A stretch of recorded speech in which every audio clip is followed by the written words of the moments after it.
Hello friend. आज हम लोग कोऑर्डिनेट ज्योमेट्री का क्वेश्चन करने वाले हैं क्लास 10 सीबीएसई का। तो चलिए देखते हैं सबसे फर्स्ट क्वेश्चन क्या बोल रहा है। हाँ, the distance of the point P23 from the x axis. देखिए, एक मेरा डिस्टेंस फाइंड करना है एक्स एक्सिस से .23 का, मतलब एक्स एक्सिस से .23 का कितना डिस्टेंस होगा मुझे ये फाइंड करना है। तो देखिए, अगर हम एक्स एक्सिस देखें तो कुछ ऐसे होता है और वाई एक्सिस ऐसे होता है, और मेरा 2 3 मान लेते हैं कि यहाँ पे मेरा 1 2 है और यहाँ पे 1 2 3, तो कहाँ पे 2 3 लगभग लगभग यहाँ पे आएगा।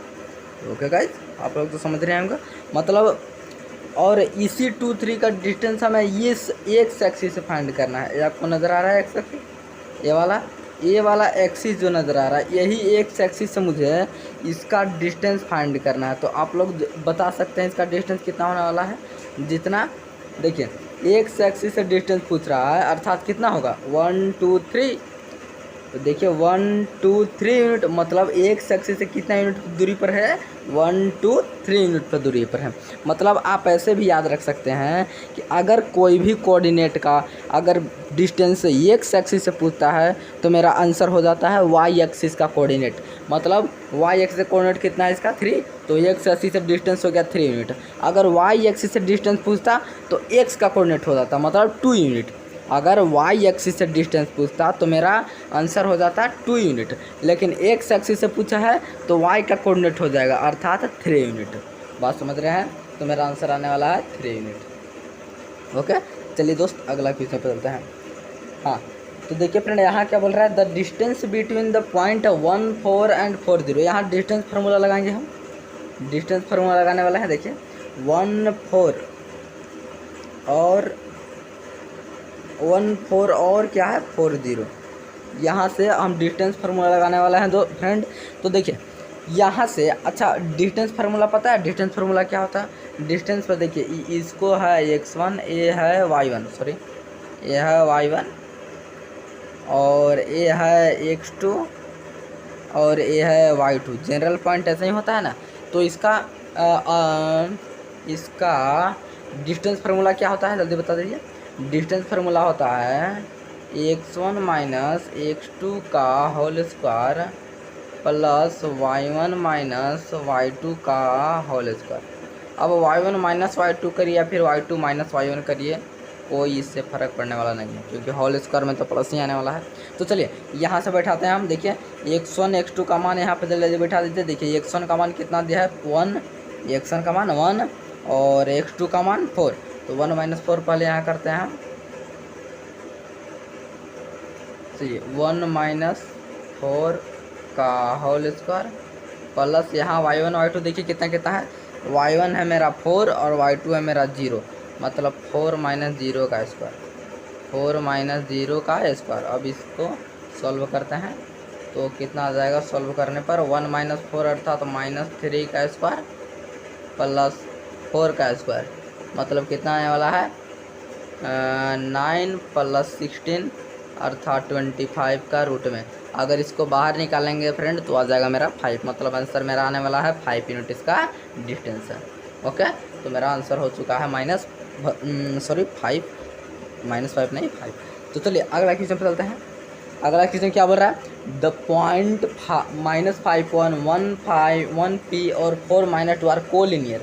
तो फाइंड करना है पी का वैल्यू। तो देखिए कोलिनियर अगर है तो हम दो विधि से इसको फाइंड कर सकते हैं, या तो ट्रेंगल का एरिया 0 ले सकते हैं, या तो फिर डिस्टेंस पॉइंट फार्मूला पर भी से फाइंड कर सकते हैं।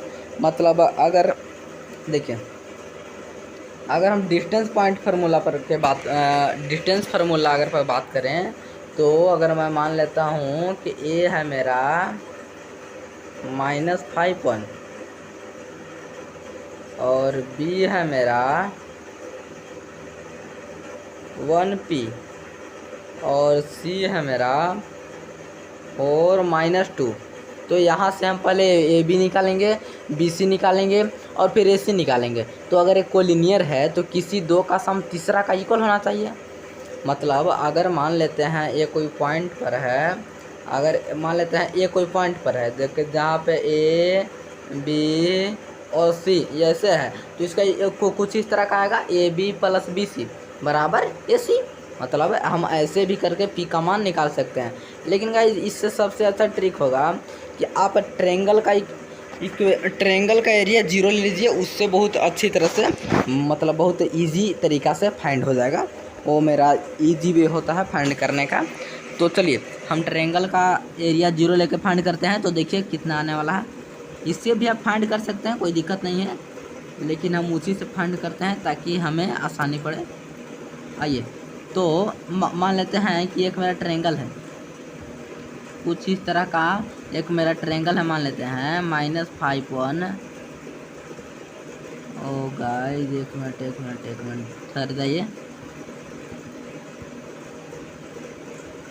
हाँ देखिए, यदि हम मानते हैं कि ये मेरा ट्रेंगल है, ये मेरा एक ट्रेंगल है इस तरह से, इसका है -5 और 1, और इसका है 1 और p, और इसका है 4 और -2।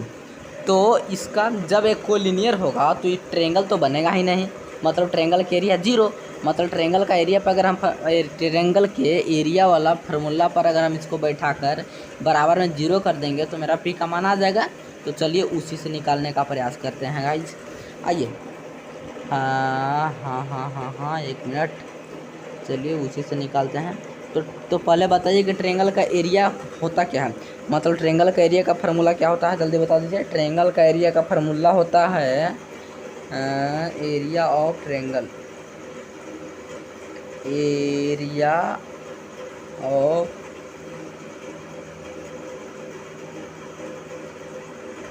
Triangle.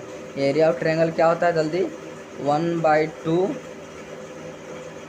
x1 y2 minus y3 और plus x2 y3 minus y1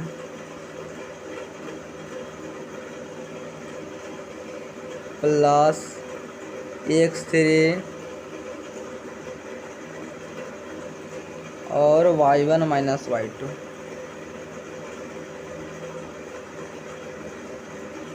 ये होता है मेरा ट्रेंगल का मतलब ट्रेंगल के एरिया का फार्मूला होता है। और देखिएगा ये जो लगा हुआ है ना, ये मोड का साइन है, मतलब अगर अंदर माइनस में भी आता है तो बाहर प्लस में ही निकलेगा, क्योंकि एरिया तो कभी नेगेटिव हो नहीं सकता, इसी चलते मोड लगा दिया जाता है। ओके, तो आइए यहाँ पे बैठा करके और इसको जीरो से इक्वेट कर देते हैं, क्योंकि ट्रेंगल का एरिया तो जीरो आने वाला है, बिकॉज ये तो ट्रेंगल बनेगा ही नहीं, क्योंकि ये तो कोलिनियर है। तो देखिए, और x1 y1 y2 ये सब होता क्या है, आइए यहाँ पे बताते हैं क्या होता है। देखिएगा ये है मेरा x1 y1, और ये वाला हो जाएगा x2 y2, और ये वाला हो जाएगा x3 y3। तो आप यहाँ से निकाल सकते हैं, देखिए x1 y1 और x2 y2 और x3 y3, मतलब x1 मेरा -5, x1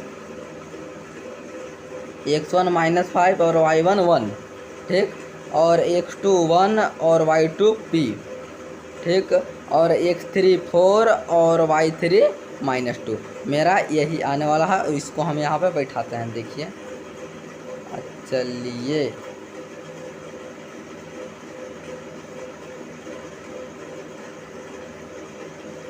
वन बाई टू, अब बैठाइए x1 कितना था, x1 है -5 और y2 y3 है p और -2।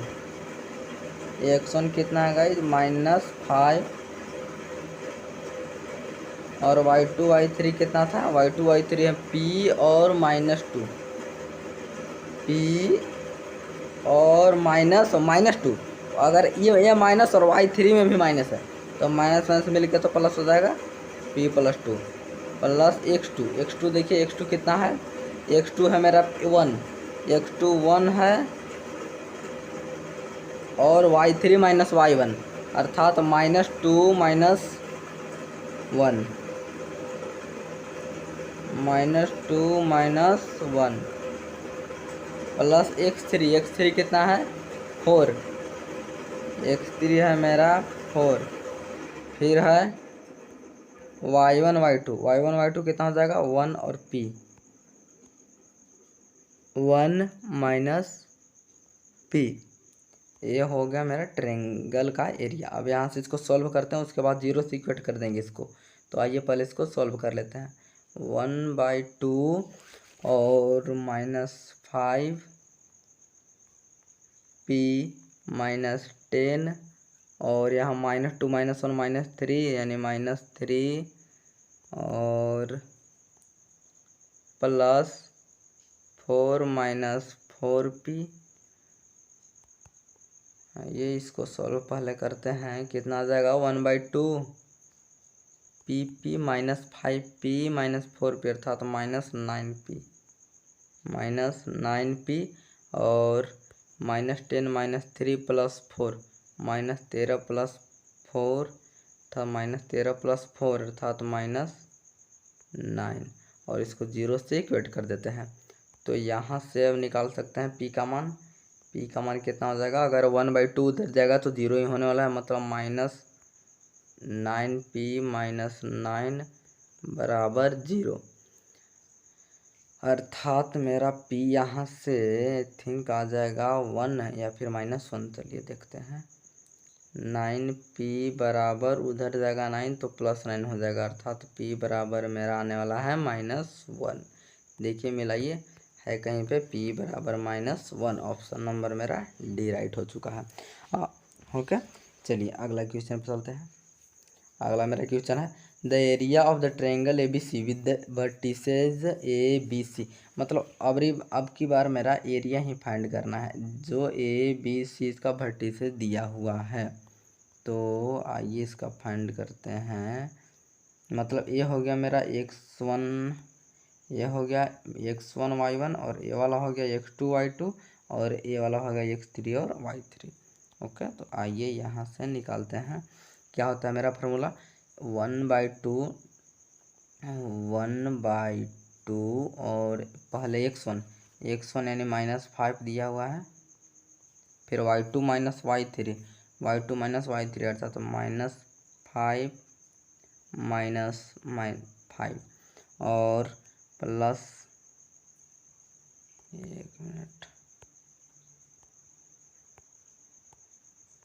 प्लस x2 कितना है, x2 है मेरा -4 और y3 -y1 अर्थात 5 -7 फिर प्लस x3 मेरा कितना है 4 और y1 -y2 मतलब 7 -5 अर्थात 7 -5 यानी +5 हो जाएगा। चलिए यहाँ से निकालते हैं, इसको सॉल्व करते हैं। कितना आ जाएगा, इसको अगर सॉल्व करेंगे तो मेरा आने वाला है 1/2 और -5 -10 और -5 अर्थात 50 आ जाएगा है।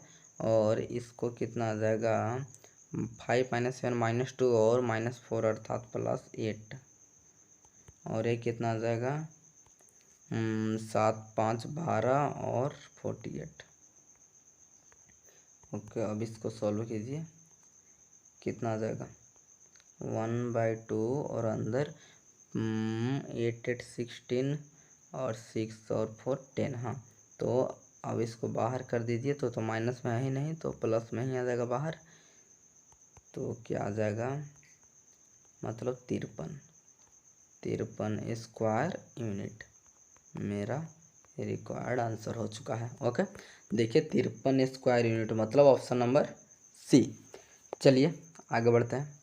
आगे क्या बोल रहा है the distance of the point alpha beta from the origin से फाइंड करना है इसका डिस्टेंस। मतलब ओरिजिन बोले तो 0 0 और अल्फा बीटा कोई पॉइंट है, वो दोनों के बीच का डिस्टेंस मुझे फाइंड करना है। तो खैर ओरिजिन से डिस्टेंस का फार्मूला भी होता है x² + 5² का रूट में। खैर छोड़िए, हम आपको डिस्टेंस फार्मूला से बताते हैं। तो देखिए एक है मेरा अल्फा बीटा और एक है 0 0, ये दोनों के बीच का डिस्टेंस फाइंड करना है। तो डिस्टेंस पॉइंट फार्मूला लगाइए।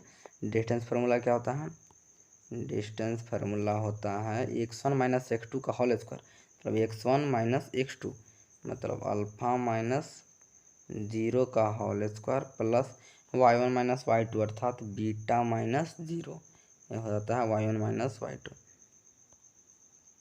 बीटा माइनस जीरो का होल स्क्वायर, फिर पूरा का रूट चढ़ जाता है। तो अब इसको सॉल्व करते हैं तो क्या मिलता है मेरा, ए तो हो जाएगा अल्फ़ा का स्क्वायर और ए हो जाएगा बीटा का स्क्वायर, बस ये आगे तो निकलेगा ही नहीं। तो इतना ही आंसर हो चुका है, मतलब ऑप्शन नंबर डी राइट हो चुका है। चलिए अगला देखते हैं।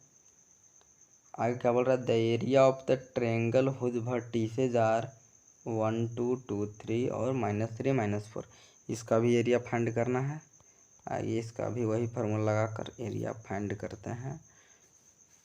वर्टिसेस दिया हुआ है 1 2 और 2 -2 3 और -3 और 4, तो क्या होता था 1/2 और x1 बोले तो 1 और y2 माइनस y3 मतलब 3 माइनस -4 मतलब 3 + 4 हो जाएगा, प्लस x2 कितना है मेरा -2 है x2, और y2 माइनस y3 मतलब 3 माइनस -4 अर्थात 3 + 4, फिर आ जाएगा x3 कितना है, x3 है -3 अर्थात -3 और फिर आएगा y1 माइनस y2 मतलब 2 - 3। अब इसको सॉल्व करते हैं, कीजिए इसको सॉल्व, कितना आ जाएगा, इसको तो सॉल्व करेंगे 1/2 2 4 3 7 और यहाँ से 7 - 2 14 और यहाँ आ जाएगा 1 मिनट -2 -3 -1 और -3 अर्थात +3। देखिए कितना आने वाला है यहाँ से 1/2 7 + 3 10 -4 अर्थात -4 आ जाएगा। तो माइनस है तो ये तो प्लस में निकलेगा क्योंकि एरिया तो माइनस का तो होता नहीं है, मतलब मेरा आने वाला है 2 स्क्वायर यूनिट, मेरा आंसर आने वाला है 2 स्क्वायर यूनिट। ये मेरा रिकॉर्ड आंसर आ चुका है 2 स्क्वायर यूनिट। देखिए लेकिन 2 स्क्वायर यूनिट तो कहीं है ही नहीं, कहीं तो गड़बड़ हो गया था। तो 1 3 माइनस y2 माइनस y3 फिर y3 माइनस y1, अच्छा ये फार्मूला में ही गड़बड़ हो गया था। चलिए यहाँ से कुछ y3 माइनस y1 तो किए ही नहीं, सॉरी गाइस, वेरी सॉरी। चलिए इसको अगली बार करके देखते हैं, यहाँ कुछ गड़बड़ हो चुका था। आइए इसको अगली बार करके देखते हैं कितना आने वाला है। हाँ तो पहले फार्मूला देखिए, फार्मूला क्या होता है, पहले फार्मूला इसको देखिए 1/2 और ये x1 कितना है 1, y2 माइनस y3 मतलब 3 -4 तो +4 हो जाएगा, और प्लस x2 कितना है -2 तो प्लस माइनस -2 ही लिख देते हैं, और फिर है y3 माइनस y1 होता है ना, यहीं पे मिस्टेक हो गया था, तो -4 - 2 ओके, और x3 प्लस x3 तो फिर -3 है ना, तो डायरेक्ट -3 लिख देते हैं, और y1 माइनस y2 यहाँ पे होता है y1 माइनस y2 मतलब 2 - 3। चलिए अब इसको सॉल्व करते हैं, अगली बार कोई गलती नहीं होगी। तो 1/2 यहाँ 7 और -6 -2 अर्थात +12 आ जाएगा, और यहाँ -1 - 3 अर्थात +3। देखिए कितना आएगा 1/2 और 7 3 10 यानी 22 आ गया, 12 22 ही ना, हाँ 22।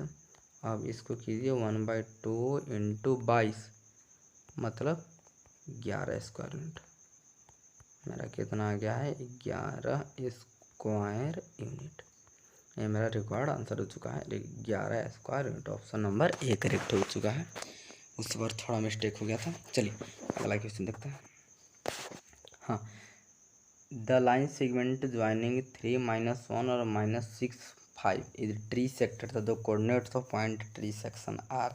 तो देखिए एक लाइन है जो कि ट्री सेक्टेड होता है, तो उसका ट्री सेक्शन पॉइंट निकालना है। तो आइए ट्री सेक्शन पॉइंट निकालते हैं। देखिए इसका इस तरह का लाइन बनाएगा। मान लेते हैं ये मेरा लाइन है, यहाँ पे है 3 -1 और यहाँ पे है -6 और 5, -6 और 5। ओके, तो ये लाइन ट्री सेक्टेड होता है, मतलब कोई इसे ट्री सेक्ट काट कर दे रहा है, मतलब यहाँ कोई मेरा पॉइंट है जिसका ट्री सेक्ट कर दे रहा है, मतलब बराबर बराबर भाग में बांट दे रहा है।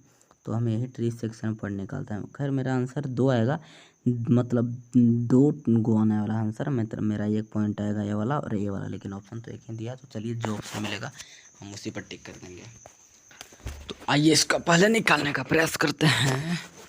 हाँ, अगर देखिए यहाँ पे हम मान लेते हैं,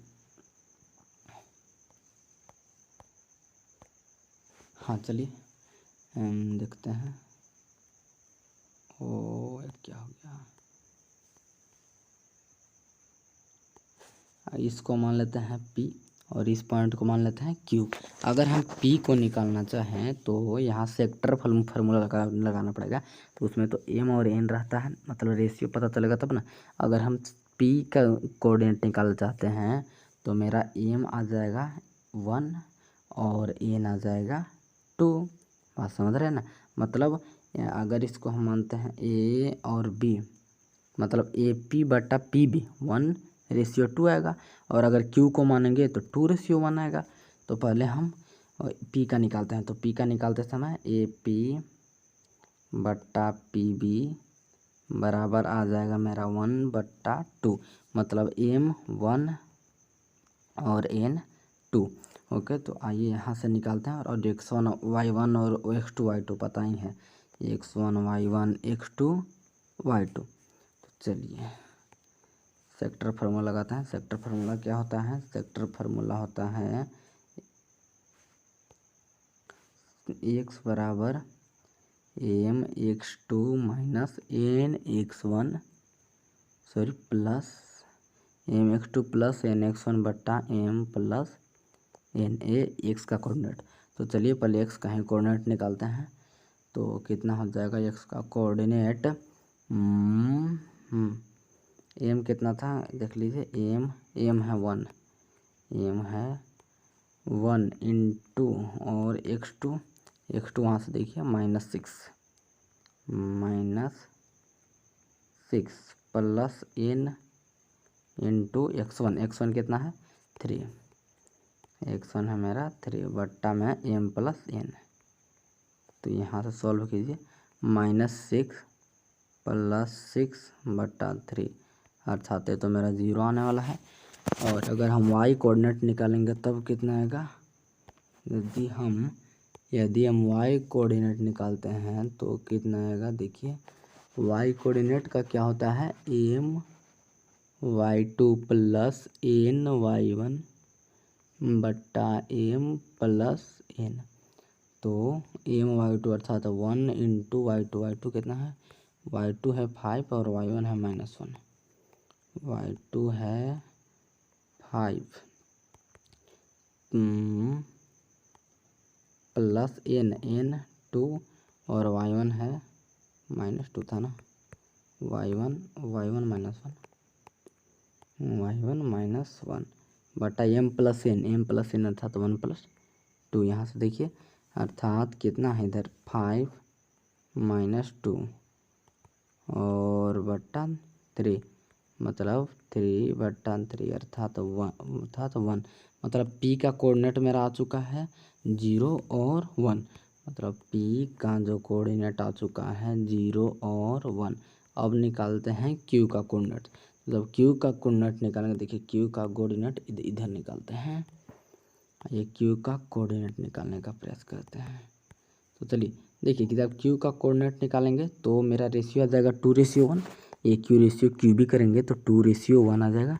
नहीं तो देखिए यहाँ से अगर हम ए क्यू रेशियो क्यू भी करते हैं तो कितना आ जाएगा 2:1, मतलब m2 और n1 और x1 y1 x2 y2 तो वही रहने वाला है।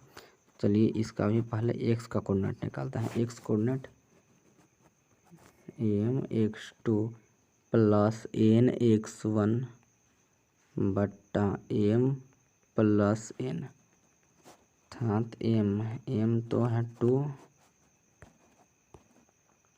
2 इंटू और x2 x1 देखते हैं कितना कितना है। x2 है -6 और x1 है 3। x2 है -6 इस तरह का है और m प्लस n अर्थात 1 + 2, यही है ना। देख लीजिए एक बार सर, हाँ यही है। अब यहाँ से कितना देगा, इसको सॉल्व करते हैं तो -12 + 3 बटा 3 था तो -9/3, मतलब x कोऑर्डिनेट मेरा आ चुका है -3। अब निकालते हैं y कोऑर्डिनेट। तो आइए यहाँ पे इसका y कोऑर्डिनेट निकालते हैं। y कोऑर्डिनेट जब निकालेंगे तो इस पे ये फार्मूला लगाएंगे my2 प्लस ny1 बट्टा m प्लस n। तो चलिए m कितना है, m था 2 इंटू और y2 कितना है देख लीजिए। y2 मेरा है इधर है ना, हाँ y2 मेरा 5 और y1 -1। y2 मेरा 5 और y1 है -1, 1 + 2 कितना आ जाएगा यहाँ से 10 - 1/3 अर्थात 9/3 मतलब 3। मतलब Q का कोऑर्डिनेट आ चुका है कितना कितना देख लीजिए। Q का कोऑर्डिनेट आ चुका है -3 और 3। Q का कोऑर्डिनेट कितना कितना आ चुका है, Q का कोऑर्डिनेट आ चुका है -3 और 3।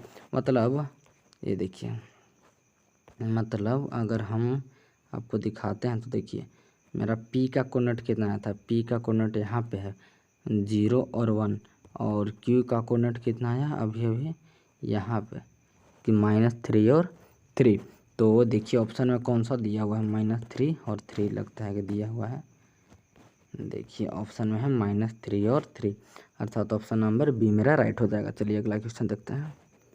हाँ 8 question, the line 3x + y - 9 divides the joining point इतना 1 3 and 2 7 internally in the ratio. मतलब एक मेरा लाइन है जो इसको डिवाइड कर रहा है, तो ये पूछ रहा है किस रेशियो में डिवाइड करेगा। तो देखिए एक मेरा लाइन है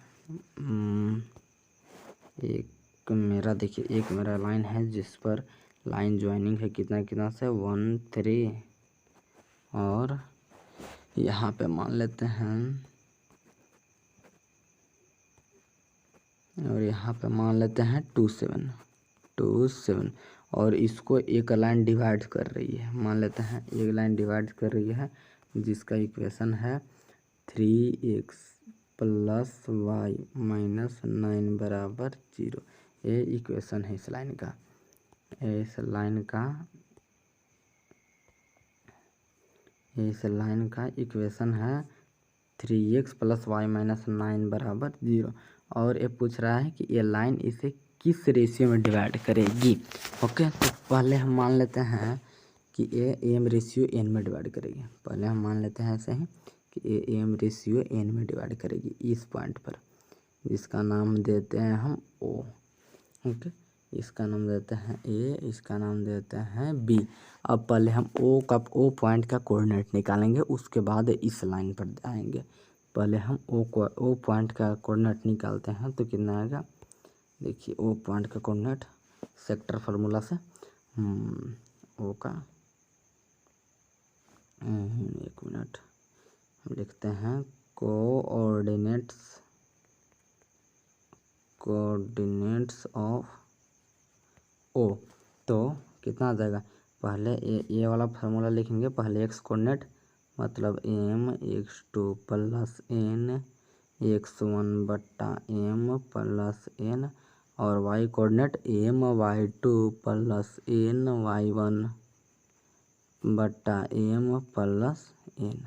ओके, तो आइए यहाँ पे बैठाते हैं। एम एन के जगह पर एम एन ही रहने देंगे क्योंकि वो तो मैं जनरल फार्मूला माने हैं, और X two X one Y one के जगह पर बैठाएंगे। तो देखिए वो एक्स टू एक्स वन कितना कितना है, एक्स टू है मेरा -2 और एक्स वन है 1। तो यहाँ अगर बैठाएंगे हम तो कितना आ जाएगा, एक्स टू कितना था, एक्स टू है 2, एक्स टू है 2m, तो ये 2m हो जाएगा, प्लस एक्स वन कितना है, एक्स वन है 1, मतलब 1n, मतलब हो जाएगा ये 1n बटा m प्लस n।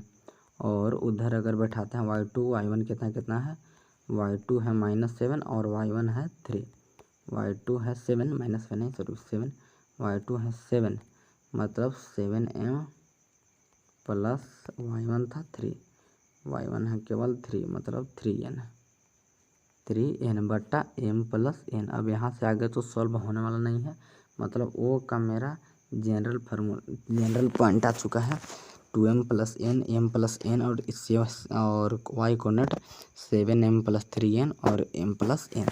अब देखिए अब आते हैं इस लाइन पे, इस लाइन पे जहाँ देखिए यहाँ से ये तो लाइन है एक मेरा, ये मेरा एक लाइन है ये वाला, जो कि इसी पॉइंट पर ए पॉइंट भी है, ओ पॉइंट भी है, ये वाला जो पॉइंट आपको नज़र आ रहा है ना, ये वाला पॉइंट इस लाइन पर भी है, मतलब इस लाइन के इक्वेशन को भी फॉलो करेगा, मतलब कुछ इस रूप में भी रहेगा, 3x प्लस वाई माइनस 9 बराबर 0 के रूप में।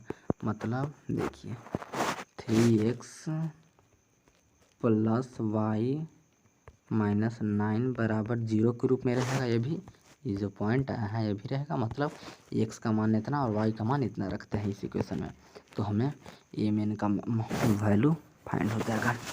तो आई x का मान कितना है, x का मान है 2m प्लस n बटा m प्लस n, 2 मतलब 3 इंटू 2, एक minute, 3 into 2m plus n बट्टा m प्लस n, और प्लस y का मान कितना है, ये 7m plus 3n, 7m plus 3n बट्टा m प्लस n माइनस 9 बराबर 0। यहाँ से मेरा m और n का रेशियो आ जाएगा। देखिए कैसे आएगा, अगर हम इसको सॉल्व करेंगे तो ऊपर आ जाएगा 6m plus 3n plus 7m plus 3n। अगर हम इसको एलसीएम लेकर करते हैं भीम का घटाव तो कितना आ जाएगा, 9m माइनस 9n बराबर 0, बट्टा में m प्लस n आएगा जो कि उधर जाकर 0 ही होने वाला है, तो डायरेक्ट कर दिए 0, कोई दिक्कत तो नहीं है। नहीं तो यहाँ से अब फाइंड करेंगे, देखिए m कितना है, m है 6m plus 7m minus 9m, तो कितना हो जाएगा 6 7 13 और 13 माइनस 9m मतलब 4m आ चुका है। और n का करेंगे तो कितना आ जाएगा 3n प्लस 3n 6n और माइनस 3n मतलब minus 3n 3n 6n minus 9n, हाँ माइनस 9 बराबर माइनस 3n बराबर 0, मतलब 4m बराबर 3n। तो यहाँ से m रेशियो n कितना आने वाला है, m रेशियो n मेरा आने वाला है 3/4, मतलब मेरा रेशियो है रिक्वायर्ड रेशियो 3/4, ये मेरा आंसर आ चुका है। देखिए 3/4, 3/4, ये इज द रिक्वायर्ड आंसर। चलिए अगला क्वेश्चन पर बढ़ते हैं।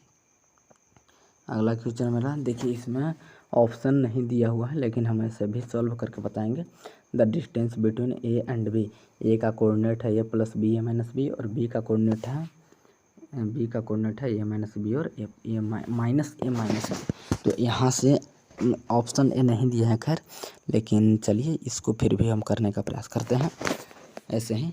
तो डिस्टेंस पॉइंट फार्मूला से, डिस्टेंस बिटवीन 2 पॉइंट फार्मूला से, तो चलिए कि कितना होने वाला है ध्यान से इसको देखिएगा। हाँ, तो क्या फार्मूला होता था, एक x1 माइनस x2 का होल स्क्वायर। देखिए ये है x1 y1 और ये है x2 y2, इतना समझ रहे हैं ना।